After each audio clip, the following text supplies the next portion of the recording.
15% ainda é bom investir na bolsa? Sem dúvida nenhuma, principalmente nesses momentos, porque toda vez que você tem uma Selic a 15%, você tem algum outro investimento excelente, subavaliado, por exemplo, vou dar um exemplo aqui, Banco do Brasil.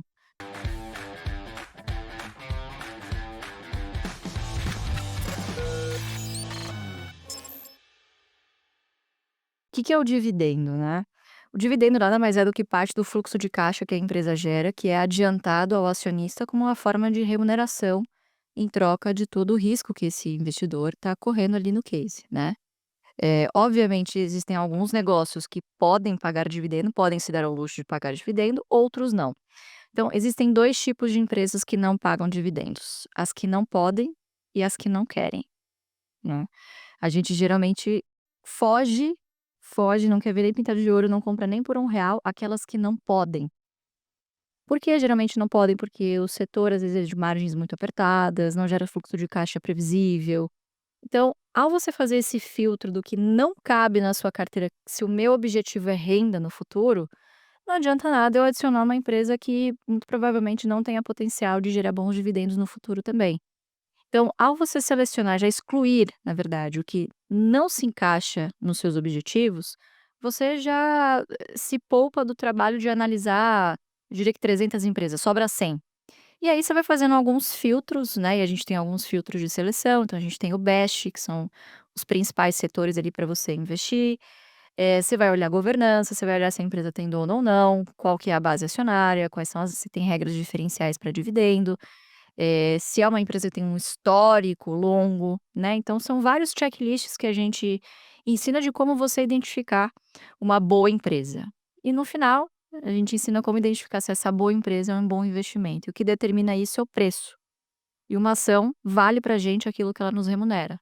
Então, a partir do dividendo histórico, eu calculo um preço teto, que é a minha margem de segurança, né.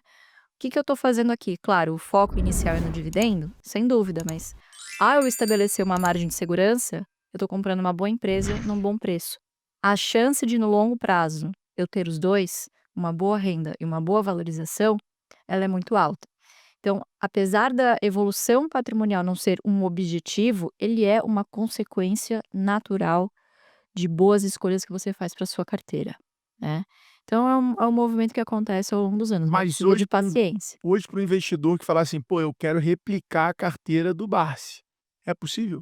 Perfeitamente possível.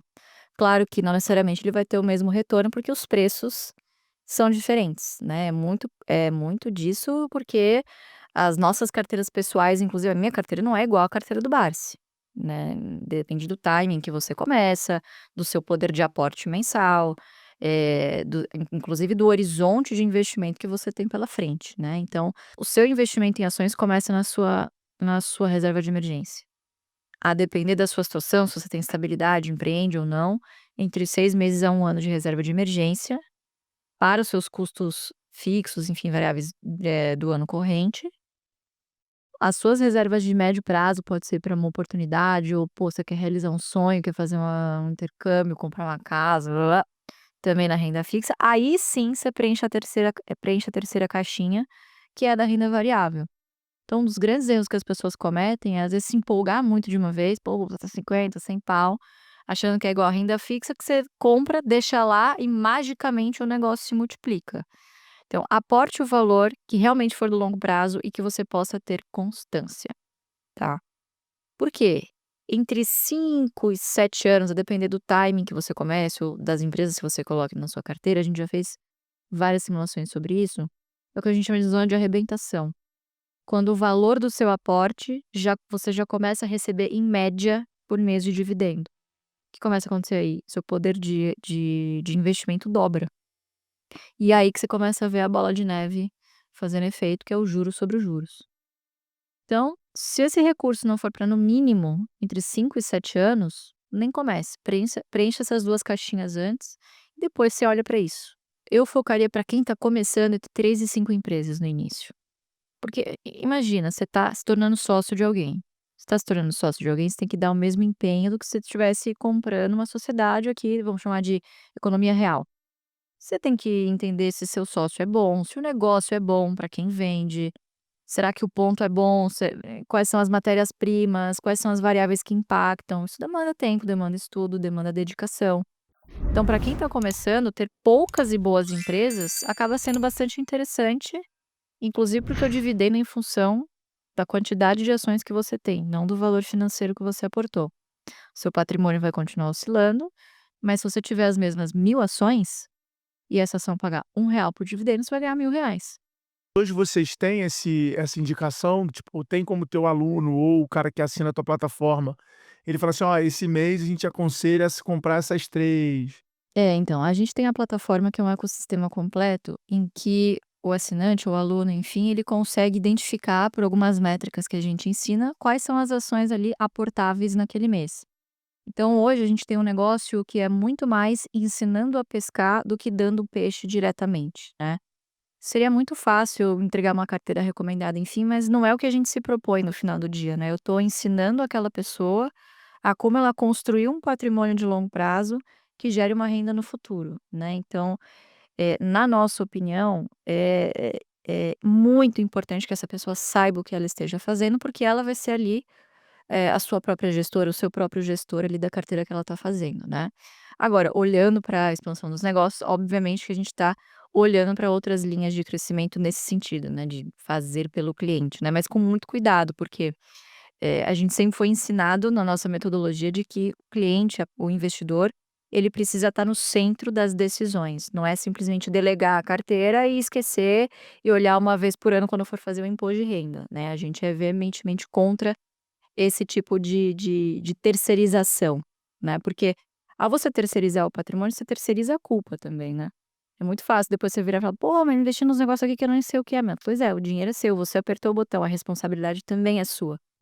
Então eu acho que faz parte também do amadurecimento do investidor, ele estar ciente das decisões que ele está tomando para a carteira dele, né, então começamos assim. E essa metodologia ela serve para o Brasil, para investir no Brasil e em qualquer lugar do mundo? Sem dúvida, em qualquer lugar do mundo. Em qualquer lugar do mundo você tem, banco, energia, seguro, saneamento e telecom, né, e historicamente em todos os países costumam ser setores inclusive de margens, bastante altas e também são boas, pagadoras de dividendos, né, inclusive nos Estados Unidos obviamente é um mercado mais maduro, é um mercado com 200 anos de histórico, você tem ali uma infinidade a mais de empresas para investir do que aqui no Brasil, né. A diferença no Brasil é que aqui é tão incipiente ainda, a gente está falando de 55 anos de histórico só, sendo que 30 apenas são confiáveis desde o Plano Real. Então, a gente ainda tem uma certa instabilidade, uma volatilidade que permite que o investidor ainda selecione as suas ações com muita facilidade.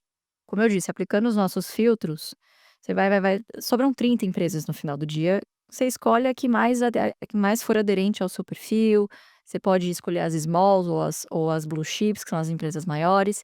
Então, é um mercado que ainda te permite surfar no stock picking, que é você mesmo selecionar suas próprias ações, né. Lá fora, de novo, o mercado mais maduro, com muito mais opções de investimento, está se popularizando cada vez mais o investimento passivo através dos ETFs. Então, você, ao invés de selecionar as suas ações, você seleciona bons fundos passivos que sigam determinados índices e tem uma infinidade, inclusive, de ETFs temáticos lá. Então, se tem algum tema, alguma indústria, algum setor específico que te interesse, você pode investir diretamente através de um ETF, de maneira que ele replique um índice, né. Em mercados maduros tende a ser mais eficiente. No Brasil, que ainda é um mercado ineficiente. Exato, essa ineficiência, obviamente, com uma média muito baixa, a média de conhecimento, você tem 2% da população brasileira apenas investindo. Então, as empresas que chegam à bolsa são as grandes vencedoras. São as que conseguem repassar a inflação para os seus preços, até mais, né, porque tem esse poder de mercado. Enfim, são provavelmente os players que vão continuar ganhando, né. Então, são empresas resilientes nas crises e que são um pouco mais, defensivas em momentos de crescimento, mas de novo, são as empresas vencedoras que estão aí há mais de 100 anos, né. Eles investem bastante fora também do Brasil ou Não, grande parte do patrimônio 100% no Brasil. por que isso? Por que não diversificar? Eu entendi que você falou desse lance que aqui tem mais oportunidade que lá, mas, numa constituição de patrimônio não faria sentido ter uma parte dolarizada? Uhum. Eu tenho uma pequena parte, mas é uma Reserva de emergência que eu deixo lá pra fora é uma reserva pra gastar, é pra viajar. Mas é mais Não você considero investimento. muito Não, eu, mais. eu. É muito pouco, é uma liquidez frente ao patrimônio, não, nem dá. No gráfico da pizza, 0,00000. Mas essa é uma provocação que a gente se faz todas as vezes, e todas as vezes a gente chega à conclusão que as oportunidades estão aqui. Então a gente, enquanto houver oportunidade de fazer stock picking, continuaremos aqui. É uma questão como o próprio Warren Buffett fala, de zona de competência. Para o que a gente faz, ter contato com os executivos, conhecer na vírgula como o negócio funciona, e querendo ou não, você estando no seu país, você tem algumas vantagens competitivas que, pô, explica o Brasil para gringo. Óbvio que ninguém quer investir aqui, né, com É só você treasuries. É só você mostrar a foto de um poste e aqueles fios todo entrelaçado, né, entende, né, como isso funciona? Funciona. Mas assim Trancos e barrancos, sim, mas funciona, isso aqui funciona. passa energia de um lado para o outro, de vez Pois é, ali. então é onde a gente se Então, considera com grandes vantagens competitivas ainda, né. Não quer dizer que vai ser assim para sempre, né, assim, não dá pra gente ser, obviamente tão categórico nisso, mas toda vez que a gente se debruça sobre esse assunto, a gente acaba investindo aqui no Brasil de novo. 15% ainda é bom investir na bolsa? Sem dúvida nenhuma, principalmente nesses momentos, porque toda vez que você tem uma Selic a 15%, você tem algum outro investimento excelente, subavaliado. Por exemplo, vou dar um exemplo aqui, Banco do Brasil, pagando 12% de yield líquido de imposto, real. 12% é uma métrica real, vai pagar 12% ao ano. Fora preço de hoje. fora o potencial de valorização tem por isso, né, porque o retorno total ele é o dividendo, reinvestido ao longo do tempo, mais a variação patrimonial. A única diferença é que na renda fixa, só a renda é fixa. O preço do título também varia e muito. Inclusive quem foi em IPCA mais 5, 6,5 ano passado, achando que logo ia vender, e não mirou justamente em levar o título até o vencimento, também está perdendo aí mais de 20% hoje na marcação ao mercado, né. Então, na renda fixa você sabe o que você está contratando. Levou até um vencimento, você leva 15%. Tá excelente. Para um recurso de curto, de médio prazo, acho que tá excelente. Agora, toda vez que isso acontece, isso é histórico, você tem ativos subavaliados na bolsa, né, porque a taxa de juros ela é implacável. Obviamente, a relação risco-retorno, ela fica mais sensível e o investidor vai demandar um prêmio extra sobre os ativos que ele vai comprar. Então, obviamente, coisas boas e coisas ruins caem muitas vezes na mesma medida, e é justamente nesses momentos que você tem que estar preparado e ter caixa para comprar, né. Não só isso, mas você ter uma estratégia bem definida, né. Também não adianta você ir atirando para tudo quanto é lado e não ter um foco, né. Então, são nesses momentos que você consegue antecipar a sua previdência na bolsa. Porque ninguém está falando, empresas maravilhosas, em momentos impopulares, né, além de ter um momento impopular na bolsa. Então é o momento ideal para você começar a investir, né. E é melhor segurar dinheiro para esses momentos de crise entrar, ou é melhor ir aportando mensal? É melhor ir aportando mensal. Por quê? De novo, mesmo em momentos de bolsa em alta, você consegue ter boas oportunidades em determinados setores. Vou dar um exemplo, 2021 a gente tinha acabado de sair da pandemia, a bolsa deu uma bela de uma recuperação ali até o primeiro semestre. Ao mesmo tempo, você tinha a taxa de juros ainda abaixo de 2 dígitos, estava bem baixa, e você tinha um IGPM começando a embicar. Hum. Então o que que aconteceu, por exemplo, com o setor de seguros? Começou a descasar os passivos dos ativos, porque o IGPM subiu antes do IPCA, né. Então os passivos começaram a subir, as empresas seguradoras, por exemplo, a BB Seguridade, teve que fazer um aporte, uma capitalização na empresa.